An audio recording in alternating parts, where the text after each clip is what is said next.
Starting a meditation practice at home, or just in general, starting a meditation practice can feel a little daunting. But actually, you only need 4 ingredients to get started.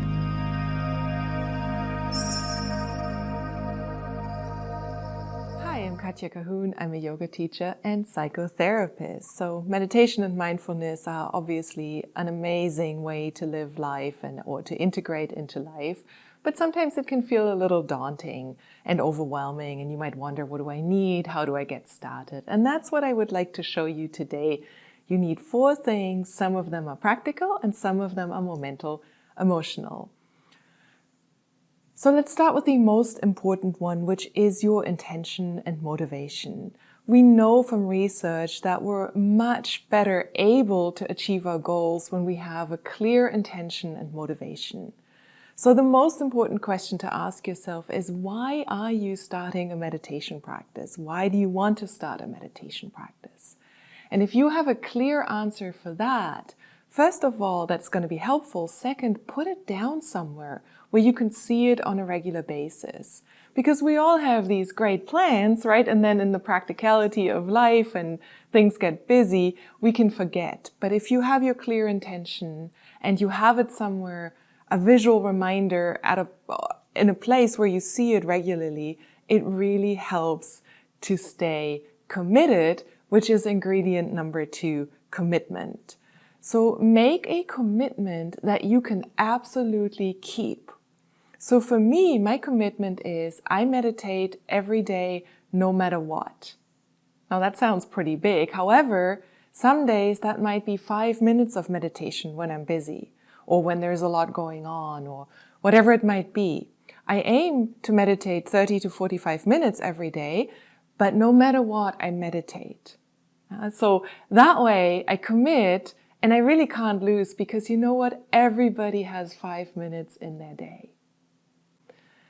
So those are 2 important mental and emotional ingredients. And if you're clear on them, and if you've made a commitment that you can absolutely keep, then you really can't lose, and you're well on your way to starting a meditation practice. Now, let's talk about 2 practical things. One, what do you need? And second, well, how do I get started? Sort of, what do I do? How do I meditate? You don't need a designated meditation room. It's nice if you have one. Why not? And it's nice if you have a meditation space, just a little corner in some room of your house. It could be your bedroom, it could be the living room, it could be an office that's dedicated for meditation. It's a visual reminder, but it also creates a little bit of a ritual. You go to that space, that's your meditation space. In terms of sitting to meditate, so first of all, I recommend using something to prop up your hips and your pelvis. It's a lot easier to meditate when we have something under our butt. So I use these zafus, these are pillows, and what I do is I'm sitting on one and putting another one on, and as I do that, you can see how my knees touch the ground and my pelvis is lifted up, and this is going to ease strain on the lower back, and it's going to be much, much easier to sit and to hold the posture for a little bit. And that's important because you don't want to be in pain or utter discomfort when you're meditating. So using this helps, and the rule really is bring your knees a little bit closer to the floor if you can, lift your pelvis and hips, and don't arch your lower back so you can have sort of a neutral spine, because otherwise it's going to hurt. And then in terms of postures, just sort of open, relaxed, alert. So we want to be awake but relaxed, and if the posture in and of itself right from the beginning causes you a lot of pain, that's going to make meditation difficult. So this is one option, and you can see how my belly is relatively relaxed and my shoulders are sort of nice, and chest and shoulders nice and open, but I'm not arching or causing pain. The other option to do this is to use a yoga block or a blanket. And you know, if you have or experience a lot of pain, get a little chair like this. And you can sit on it, you can lean against it. Sometimes when I'm experiencing a little bit of back pain, I actually use this. Or when I'm on a longer meditation retreat and you meditate multiple times a day for hours, this can be a really, really good friend. And some meditations we do lying down, like the body scan or something like autogenic training. You might do lying down, so then having a yoga mat or just a comfortable space is good for that as well. So that's really all you need. Now, things like incense, for example, or candles, like you can see behind me, are really nice. Yeah, and again, it's that ritual nature of it. You light some incense or light a candle, and it kind of puts you into that meditation mindset.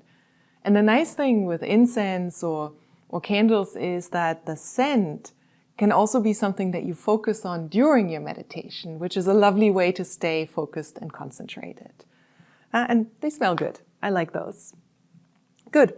And so the last thing you want to look at is, how do I actually get started? What's my meditation practice? Now, my entry into meditation was through MBSR, Mindfulness-Based Stress Reduction. There's a wonderful book out there about it. I'll post the link in the description. And of course, their trainings. So MBSR trainings you can do online, live or on demand. And then they're also in person. That's a wonderful, very evidence-based entry into meditation. So I highly recommend this. They are also, if you have local meditation centers, they probably offer classes or trainings. The other option is to use some books like Full Catastrophe Living or The Wise Heart or others, and I'll post some, again, book suggestions in the description that can really help you get into meditation.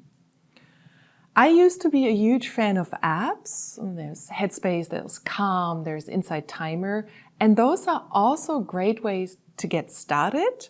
Over time, I found it's actually, for my meditation practice, I prefer to really sit and focus on my breathing or sound or other things. And that's really what you learn in a class, and then you can get started at home. Now, if a class isn't accessible for you, or if you just want to get started on your own, I recommend Full Catastrophe Living. Again, it outlines everything very clearly. And also, just start to sit. And so start small so that you set yourself up for success. Maybe 5 minutes. Maybe that's how you start. Maybe 1 minute. Better to meditate for 1 minute a day than not at all. And sit in the way I've explained to you, having something under your hips so that you're a little bit propped up, and then focus on your breathing. And that's the simplest meditation, and you can even internally verbalize that. So as you inhale, you say internally, breathing in or inhaling, and as you exhale, you say breathing out, exhaling. And that's the simplest way to start meditating, knowing that your mind will wander. I could talk much, much more about this topic. I want to keep it short. I have other videos that explain that better, as well as some guided meditations. But if you just start that way, this is a really cool entry into meditation and mindfulness. Let me know how it's going. Thanks for watching, and please subscribe.